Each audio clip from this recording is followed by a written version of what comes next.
வணக்கம், இது crime time. நான் பாலவேல் சக்கரவர்த்தி.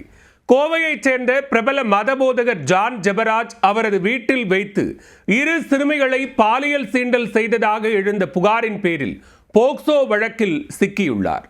கடவுள் பாடல் பாடி பிரபலமான ஜான் ஜெபராஜால் சிறுமிகளுக்கு நேர்ந்த கதியின் பின்னணி என்ன?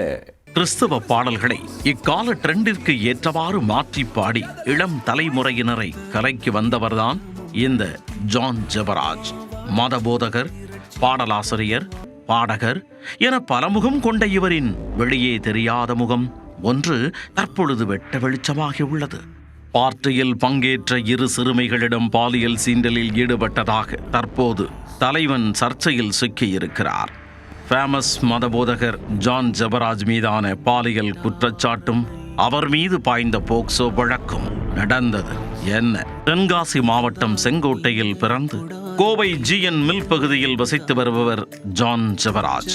மதபோதகரான இவர் தன்னை தேடி வரும் நபர்களுக்கு தனது ஸ்பிரிச்சுவல் ஸ்பீச்சால் கண்களை மூடி செவ்வாய் கிரகத்திற்கே அழைத்துச் செல்லும் வல்லமை பெற்றவர். டிப்டாப் உடையணிந்து பக்கம் பக்கமாக வசனம் பேசி பக்குவமாக கதைகள் பல கூறி இளம் தலைமுறையினரை தன் கண்ட்ரோலில் எடுத்துவிடும் ஆற்றல் கொண்டவர்.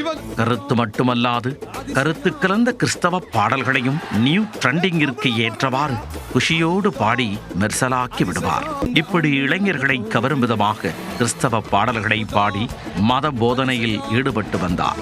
கோவை மட்டுமன்றி தமிழகத்தின் பல்வேறு பகுதிகளிலும் கேரளா, கர்நாடகா போன்ற அண்டை மாநிலங்களுக்கும் சென்று இசை நிகழ்ச்சிகளை நடத்தி வந்தார். இதற்கிடையே தற்பொழுது ஜான் ஜெபராஜ் சிறுமிகளிடம் பாலியல் சீண்டலில் ஈடுபட்டதாக சர்ச்சை புகாரில் சிக்கியுள்ளார்.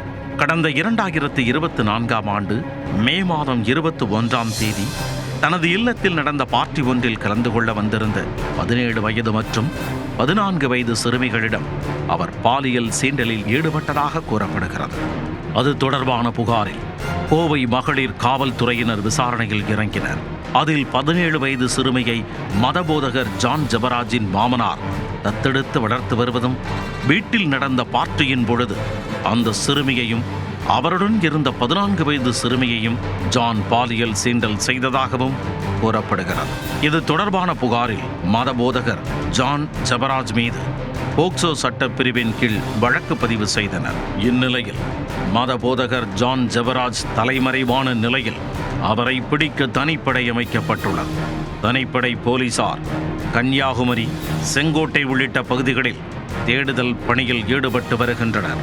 ஜான் ஜெபராஜ் பிடிபட்டு அவரிடம் மேற்கொள்ளும் விசாரணையின் முடிவிலேயே சிறுமிகள் மீதான பாலியல் சீண்டலின் உண்மை குறித்து தெரியவரும்.